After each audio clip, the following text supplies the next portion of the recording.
We're kicking off Packers Bears week today on Locked On Packers, and I have something I need to say. The idea of Justin Fields being a star player, it's over. It's done. We're going to get into it on today's show. You are Locked On Packers, your daily Green Bay Packers podcast. Part of the Locked On Podcast Network, your team every day.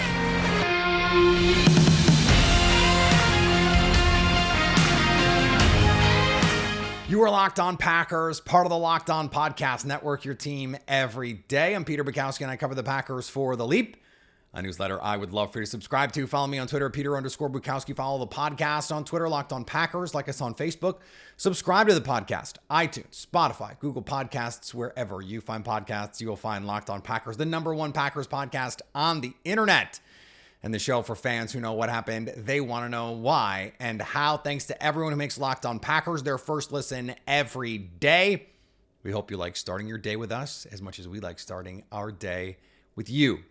It is Packers Bears week. So of all the weeks for Bears fans to get mad at me for talking about the Bears, this cannot be one of them. It still will be. They'll still claim that the Bears live rent-free in my head, but it is the opponent for the Packers this week. And as such, I have something to say. Justin Fields can still become a reasonable, serviceable quarterback. But the idea that he can or likely will become a star quarterback, we have to stop it. It has to end. It is based solely at this point on pre-draft evaluation and not on anything that has actually happened in the NFL. And the case for Justin Fields always rests on it being everyone else's fault. It's always about everyone else. It's not about Justin Fields. It's the coach. Even though Mitch Trubisky was a far more productive passer under Matt Nagy than Justin Fields. Okay, well, he was a rookie. Okay, well, last year, Justin Fields didn't play every game. And in the games that he didn't play, you had other quarterbacks who produced somewhat efficiently, in fact. His productivity, and I understand the pure production is not everything, but when we're talking about historic productivity gaps, you have to just stand up and go, for whatever other things that we can say. Let's say you think Matt Nagy is the worst coach in the NFL. I don't, but let's say you think that. And you think Luke Getsy is a moron, and I don't, and you think Luke Getsy did not do Justin Fields any favors early in the year, not leaning into the running more. And let's say you think this is the worst supporting cast in NFL history last year, which, no, it wasn't. It just flat out was not. Also, Bears fans before the season tried to say the Packers had worse skill players than the Bears, so it's a funny argument to make in retrospect, but let's say all of that is true. We're still talking about the most inefficient, the most unproductive quarterback in the modern era through 25 starts. He is like in statistical realms with guys like Josh Rosen, with rookie David Carr. The problems that he has, things like not feeling pressure in the pocket, his feel for the game is terrible. It's terrible. It is one of the things, too, that he took with him from college. At Ohio State, surrounded by all the talent and with coaching that we think is pretty good, at least by college, for college compared to his peers. He was not efficient at avoiding sacks. He turned pressures into sacks at a high rate last year. One of the worst pressure to sack rates in the modern era. He is an incredible runner, and that gives him a floor of productivity. But in terms of passing, don't compare him to Josh Allen. Josh Allen, through 25 starts, was infinitely more productive than Justin Fields. Don't compare him to Jalen Hurts. Jalen Hurts was significantly more productive through 25 starts than Justin Fields. Don't compare him to Lamar Jackson. Lamar Jackson was significantly more productive as a passer than Justin Fields through 25 games. The far more likely high-end outcome for someone like Justin Fields is Ryan Tannehill, faster Ryan Tannehill, or longer-lived peak David Garrard, and maybe not even, because if you're going to continue to rely on your legs, your shelf life is just not going to be very long. I dug this stat up. Justin Fields has yet to throw for 300 yards in a game, okay?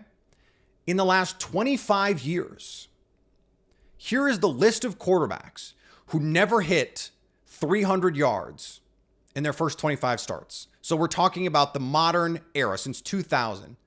And a lot has changed since 2000. But in 2000, Tom Brady won the Super Bowl throwing for 180 yards. It was a different kind of game. You could still win games like that. So you would think there would be more guys who did not hit that mark. In 25 years, the only quarterbacks who have not hit 300 yards in their first 25 starts, it's Tyrod Taylor, it's Ryan Fitzpatrick, Jamarcus Russell, Trent Edwards, David Garrard, Alex Smith, and Josh Allen. Josh Allen is the one guy every Bears fan point to and says, look at his development. Except Josh Allen, without, guru level coaching, without high-end supporting cast, his best receiver was John Brown. His second best receiver was Cole Beasley. And eventually, his things changed for him a little bit with Stephon Diggs, but he was still significantly more productive in what I would consider a harder situation in terms of the division and everything around him than Justin Fields. 300 is, in fact, an arbitrary cutoff. Okay, that's fine. He's only been within 300 yards. He's only been within 40 yards of 300 yards. 40.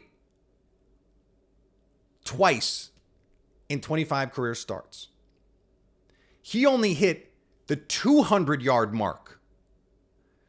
200 yards. Justin Fields only threw for 200 or more yards twice in 15 starts last season and failed to get to 100. He didn't get 100 passing yards twice last year.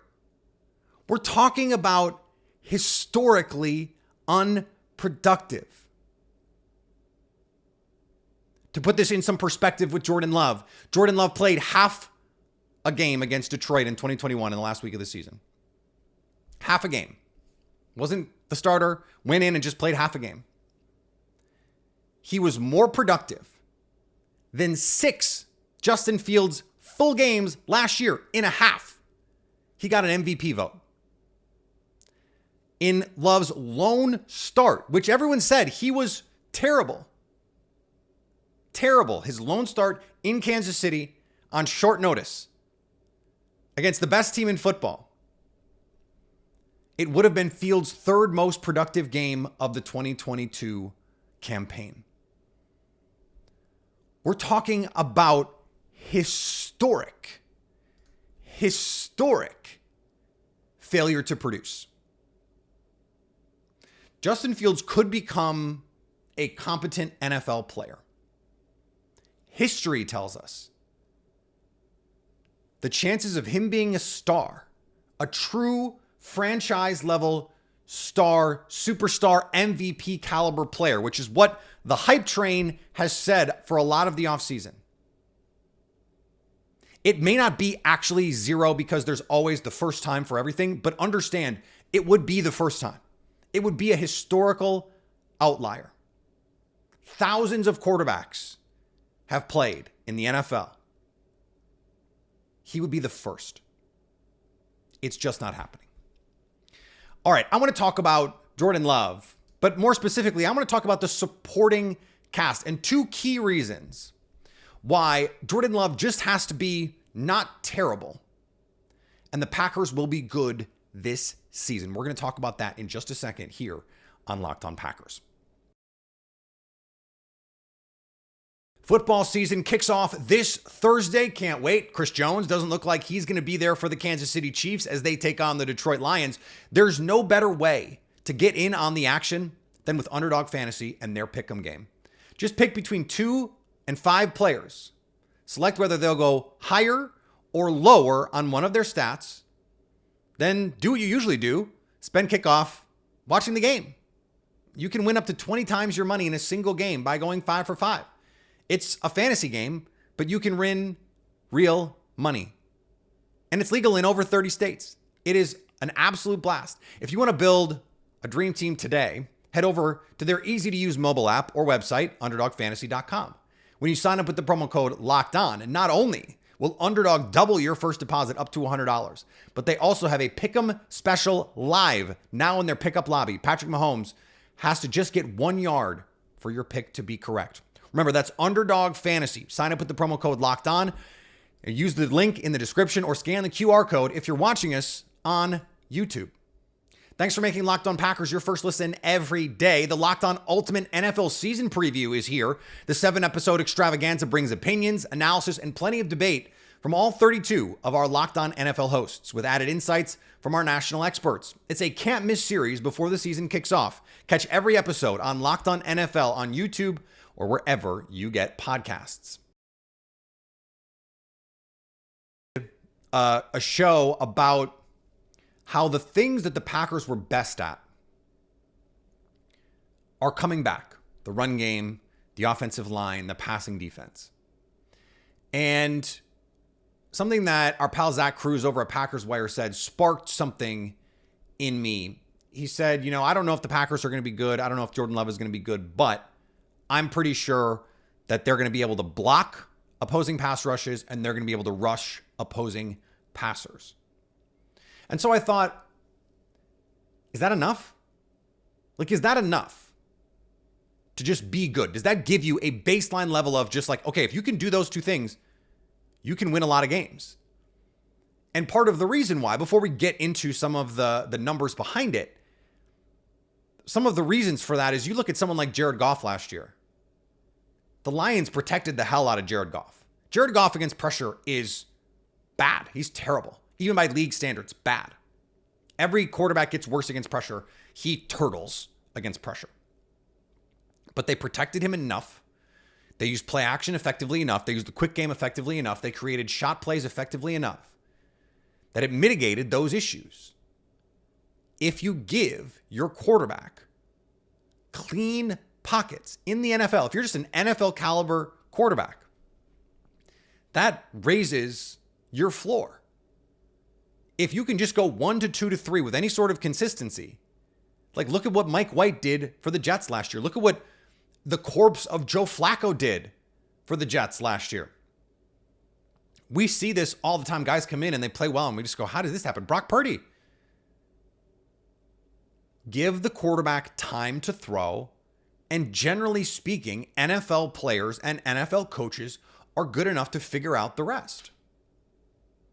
Now that's just offense. That's not going to give you wins, but that's just offense. Now look at the defense part of this. The pass rush. If you rush the opposing passer, that is the quickest way to be effective as a defense. Disrupt the opposing passer because the quickest way to get beat on defense is through the air. Disrupt opposing passers and your defense can be good. Now, wasn't necessarily true for the Packers because their run defense was so bad and because the offense just wasn't good enough. Their run defense was bad in 2021, in 2020, and 2019, but their offense was so good it didn't matter. They were still really good. So here are the teams in the top 10 last year in both pass block grade by Pro Football Focus and pass rush grade. The Eagles, who were first in both. The 49ers, who were top 5 in both. I think pretty unanimously. Can you be pretty unanimous? No. I think unanimously, the two best rosters in the league by consensus. Certainly consensus says that they're the two best rosters in the league. I don't know why I'm adding all these qualifiers. They were the two best rosters in the league last year. The Chiefs, who won the Super Bowl. So the first three teams were two NFC finalists and the Super Bowl winner. The Jaguars, who won a playoff game and in their first season for a lot of young players, pushed the Chiefs in a playoff game. And then the Browns, who got atrocious quarterback play from Deshaun Watson, but while they got pretty good quarterback play from Jacoby Brissett, actually looked like a pretty competent team. If you can rush the quarterback and you can protect the quarterback, you're probably going to be good. If you extend this to just who was above average in both, so top 16 in both, you had the Ravens, one of the most competent franchises in the sport, the Packers, and the Patriots. Patriots got bad quarterback play from Mac Jones. The Packers got below average quarterback play from Aaron Rodgers. And the Ravens had Tyler Huntley playing for half the year.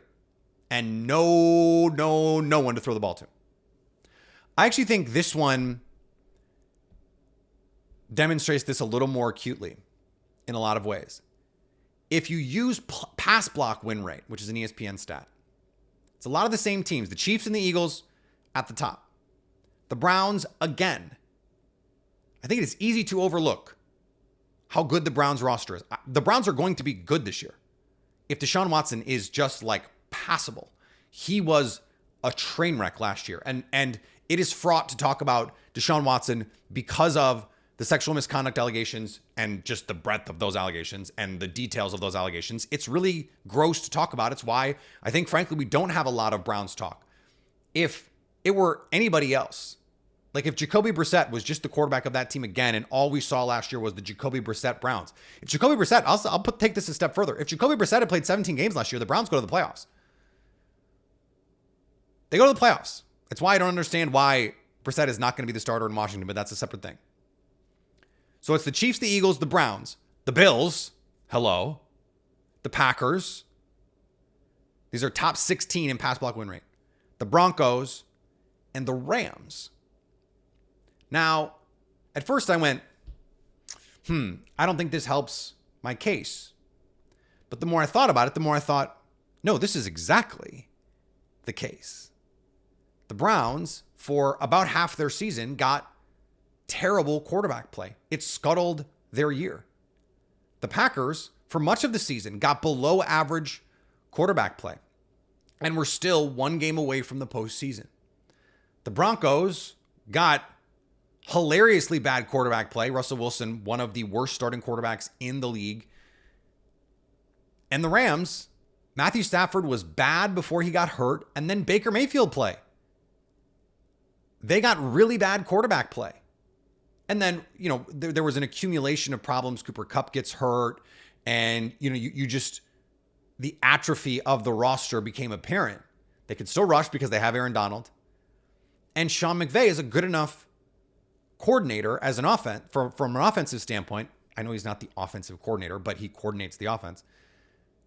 That he can mitigate some of those things. The play action, the boots, some of the things that they do in the offense makes it so you don't have to be an elite talent offensive line and you can still win, because if the ball's out, it's a win. If you go max protect and you don't give up a protection, you're winning. And you're giving your quarterback enough time to make these plays. Just don't be terrible. And that's the case. Jordan Love, just don't be terrible, because this Packers team already, again, they were in that top half in both pass block win rate and pass rush win rate. Same thing with PFF grade. Well, their offense, the offensive line should be better. Zach Tom, a no doubt day one starter. David Bakhtiari comes into the year healthy, going to start week 1. And then they have better depth. Yosh Nijman, Rasheed Walker. It's got to be the best backup tackle situation in football. So then you look to the other side of the ball.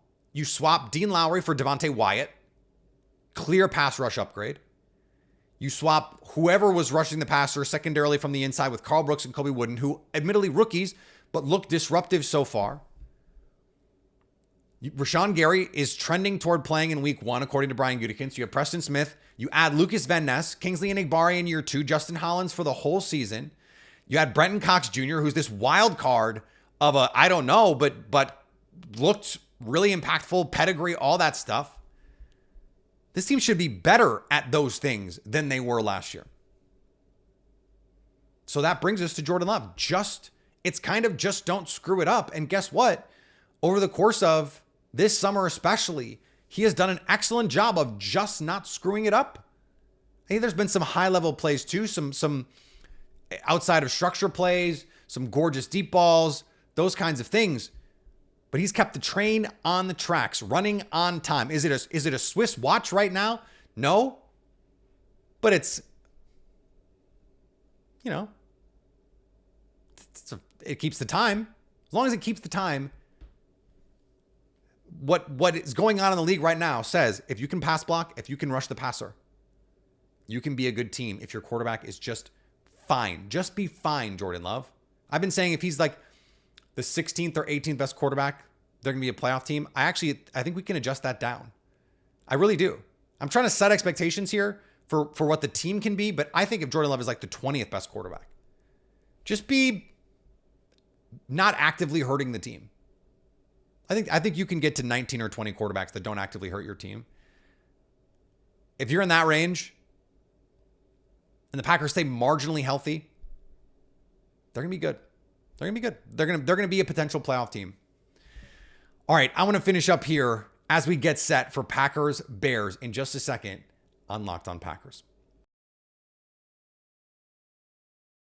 Our partners at eBay Motors have teamed up with Locked On Fantasy Football host Vinny Iyer to bring you some of the best fantasy picks each week, all season long. Whether you're prepping for a draft or scouting the waiver wire, every week we're going to provide you players that are guaranteed to fit on your roster. With draft prep underway for the upcoming season, let's see who Vinny has picked out this week on eBay's Guaranteed Fit Fantasy Pick of the Week. Looking for a player to take in fantasy football drafts who will spark his new team's offense and also help you speed to victory? Then use the luxury pick on Jaguars wide receiver Calvin Ridley. Ridley has looked sleek during his first camp in Jacksonville and looks ready to rev up again after his time in Atlanta, taking full advantage of riding with rising Trevor Lawrence as his quarterback. Vinny Iyer from Locked On Fantasy Football is going to help you win your fantasy championship. And eBay Motors knows a championship team is about each player being a perfect fit. It's the same with your vehicle. With eBay Guaranteed Fit and over 122 million parts and accessories for your vehicle right at your fingertips, you can make sure your ride stays running smoothly. Air filters, brakes, batteries, taillights, alternators, shocks, struts, you name it, eBay Motors has it. And they'll make sure it's the right fit for your car. Because eBay Guaranteed Fit helps you understand exactly what part you need for your vehicle the first time. So go forth, switch gears, crank the AC, and say goodbye to sweating if your ride needs a little fixing up. Because now, you know you'll always be set up for success from the get-go with eBay Guaranteed Fit. Everything your vehicle is calling for is just a click away. For the parts and accessories that fit your vehicle, just look for the green check. Get the right parts, the right fit, and the right prices at ebaymotors.com. eBay Guaranteed Fit, only available to U.S. customers, and eligible items apply. So do exclusions.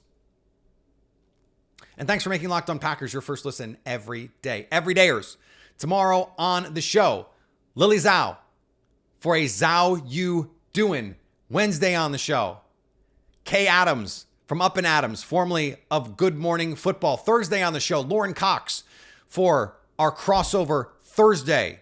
Locked On Bears host Lauren Cox. And on Friday, part of our new Friday interview series, we have QB School. JT O'Sullivan comes and talks Jordan Love, talks Justin Fields.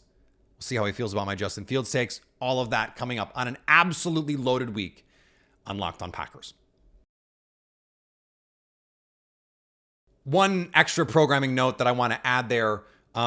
Lily will normally be on Wednesdays for Zhao You Doing. Everydayers know that's the deal. It's Wednesdays for Zhao You Doing. Expert Tuesdays. Our recaps come out on Mondays. But because of week one, because of some scheduling things, we had to flip. So Lily is going to be here tomorrow for Expert Tuesday. A great Expert Tuesday. But it'll be Zhao You Doing's Tuesday's Expert. And then Kay Adams will be here on Wednesday. And that's going to be a great time. I can't wait for that conversation. Lastly here, we're going to talk plenty this week about injuries. And as things pop up, we will, of course, get to them. But I just wanted to set the scene here a little bit. We did get the word from Brian Gutekunst over the weekend, I believe. Maybe it was late Friday, that Devondre Campbell and Rashawn Gary look on track to play in week 1, barring a setback. That's awesome news. Devondre Campbell has not played or practiced a ton in training camp, but he's a veteran. Don't think that's going to be a big problem. And we've seen Isaiah McDuffie come in and do some nice things at linebacker if they have to have Campbell on a pitch count.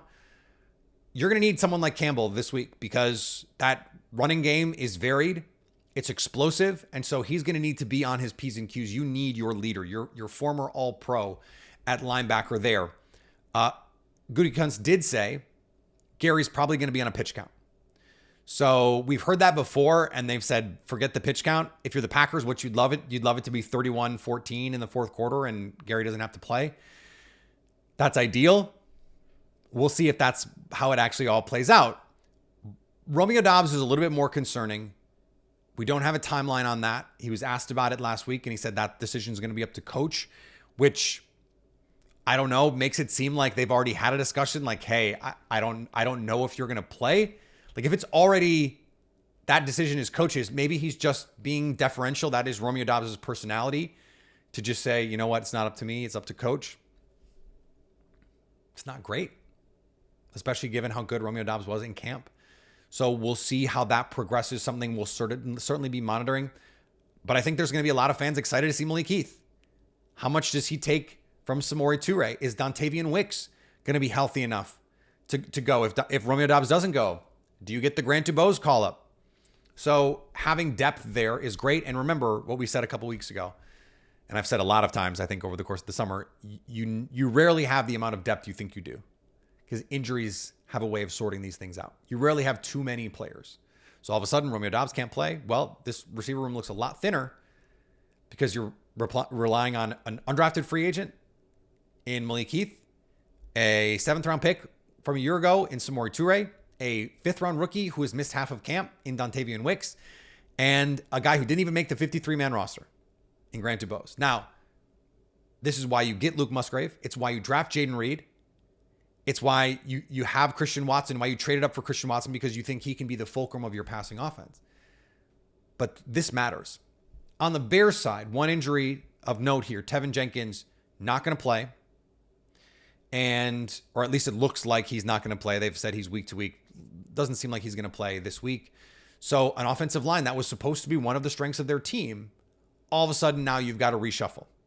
It sounds like they're going to kick Cody Whitehair to guard, put Lucas Patrick in at center. Couldn't even start for them last year as a preferred starter. So that's not great. We know Lucas Patrick here in Green Bay, a favorite of this podcast for a long time. And then it became clear he just it wasn't the same anymore. They have a former day 3 pick starting at left tackle. They've got a 1st-round pick at right tackle who's also been having injury issues. Their free agent signing, Nate Davis, has just mysteriously not been practicing. No explanation. I was talking to Lauren Cox about that. I was just sort of like, I saw this, I heard someone mention it, and I was like, wait, what's the deal here? And Lauren was like, I don't know. No one seems to know what's going on with Nate Davis. Well, you need your interior offensive line against Kenny Clark and what looks like a really good Packers front now with Devontae Wyatt and all of the beef that they've added there. They're going to be able to rush the passer along the interior. If you can't give Justin Field time, I don't know what your offense is going to look like unless you're going to run for 300 yards. The Packers have to hope that doesn't happen. All right, back tomorrow with Zhao Yudun early this week. And then a lot more. An absolutely loaded slate on Locked On Packers this week. Follow me on Twitter, Peter_Bukowski. Follow the podcast on Twitter, Locked On Packers. Like us on Facebook. Subscribe to the podcast, iTunes, Spotify, Google Podcasts, wherever you find podcasts, you will find Locked On Packers. And anytime you want to come hang out with us live, like we will be Sunday after the game, go check us out on our Locked On Packers YouTube page. Subscribe to us there so you can stay Locked On Packers.